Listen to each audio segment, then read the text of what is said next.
I would like to ask Mark. Mark, just to put things into perspective, when we go and talk to the different foreign businesses and investors, we give them different scenarios of how we look at the economy. Can you just quickly summarize those? Sure. Well, just in a nutshell on that particular question, we have a sort of base case where in the whole year this thing slows down to about 2.5%, because there's a certain resilience that we see in the economy. But if you have continuing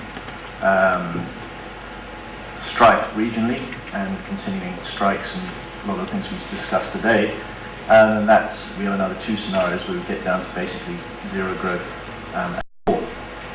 And to put this in perspective, what I was going to say to try and give you a practical suggestion to take back is actually Egypt has a fantastic investment story, and that's what we were marketing before in terms of its location, its demographics, its cost, and its trade agreements everywhere, and a certain level of expertise. So that's a huge internal demand, where roughly 75% of the economy is driven by that. So it's not hostage, really, to external demand. It's got a robust bank system, despite the fact we're hearing a lot of problems going on with that. And it's a cash flush, I wouldn't say rich economy.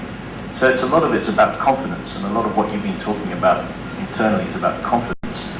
And if that confidence goes, then you spiral down very quickly. So what's the practical solution in my mind? Is that one of the things that's been put in place in the last 6 years is a machinery that has been trying to find foreign investment, trying to make business work. And it's a long way down the hill that you can look to where Egypt's come from in terms of its business improvements, and it's still got a long way up the hill to go, but it's there. And Karim goes quite regularly to talk to the Ministry of Investment, to PPP, to Gafi, and that machinery is there. The problem is that no one will make a decision. So you have no government at the moment. You have no government at the top and no government on the streets. So the practical solution here is when you've got 1 billion from the EU waiting to come in here, where you've got private equity funds waiting to invest here, where you've got current businesses that are existing here and may want to invest more, that you need this to start working.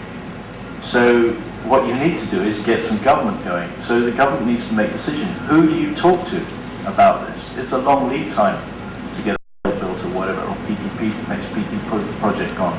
And meanwhile, in this worst moment, there's a technology company being sold, which proves to you that people are still looking at this as a land of opportunity. So the message is, while we're hearing all the noise on the outside and big wage increases and that, whoever is in place has to decide whether this is going to be a socialist republic where everything is run by the government, and I think the answer to that is clearly no. Or are they having a socialist tinge but still have this huge private enterprise, which I guess this gathering is saying needs to get its voice across, and that voice across is, we can make this place grow. Now give us the tools to do it. And we need people to start signing bits of paper to